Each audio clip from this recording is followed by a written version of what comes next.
पण आज संविधान दिवस आहे हे सगळ्यांना माहिती आहे. कुठल्या पण महापुरुषाने कुठल्या विशिष्ट जातीसाठी काम नाही केले आणि त्याच्यामध्ये स्त्रियांसाठी ज्यांनी काम केले ते माझ्यासाठी पुनर्जन्म देणारं व्यक्तिमत्व आहे. मग ते महात्मा फुले तर आहेच, ज्यांनी शिक्षण दिलं. त्यानंतर रघुनाथ कर्वे ज्यांनी संतती नियम देऊन स्त्रियांचं आयुष्य सुकर केलं. आणि तिसरे म्हणजे जे कायमच ज्यांना पिढ्यानपिढ्या त्यांचं ऋण फिटणार नाही असे डॉक्टर बाबासाहेब आंबेडकर, ज्यांनी हिंदू कोड बिल म्हणजे आज मला शोकांतिका आहे की मी जेव्हा जय भीमचा नारा लावला तेव्हा मला पोलीस स्टेशनला घेऊन येणारी जी महिला होती तिला पण म्हटलं, बाई आज तुझी वर्दी घालून मला घेऊन चालली ना पोलीस स्टेशनला, हे पण त्या बाबासाहेबांची कृपा आहे बरं तुझ्यावर. मला हसायला आलं, मी अजूनही आनंदी आहे, मला काही वाईट वाटत नाहीये. माझी नोकरी, माझं प्रमोशन मला काहीच कळत नाही, कारण माझ्या बाबासाहेबांनी हिंदू कोड बिलाचा जो राजीनामा दिला होता तो माझ्यासारख्या महिलांसाठी दिला होता.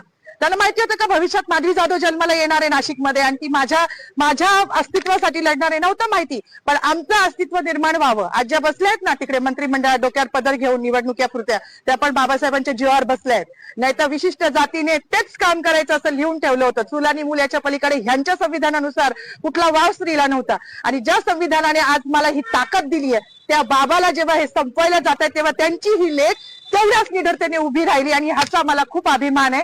जास्त काही बोलणार नाही. गिरीश महाजनांनी जो बाबासाहेबांचा अपमान केला आहे तो भरून निघण्यासारखा नाही. म्हणजे त्यांच्या दृष्टिकोनातून पाप धुवायला आता कुंभमेळा येतोय, तिथे जरी त्यांनी नदीत आंघोळ केली तरी तो धुतला जाणार नाही, इतकं मोठं पाप त्यांनी केलेलं आहे. त्यांचं पाप जेव्हा संविधानाच्याच मार्गाने त्यांच्यावर ॲट्रॉसिटी दाखल होईल ना तेव्हाच ते धुतलं जाईल.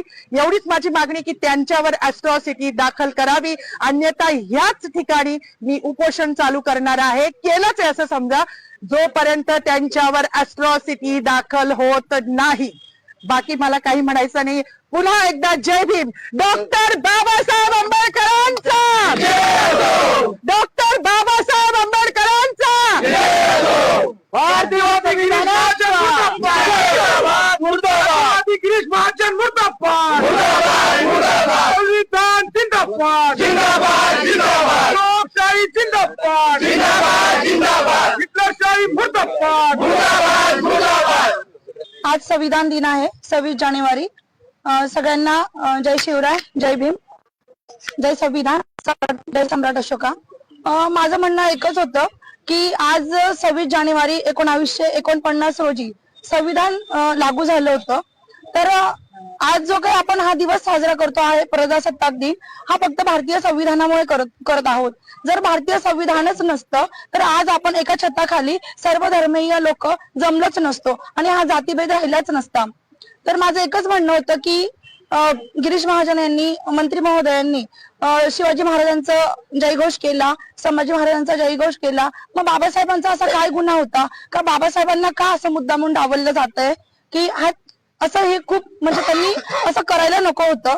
म्हणजे परेड चालू होती ग्राउंडवर आणि परेड चालू असताना जेव्हा घोषणा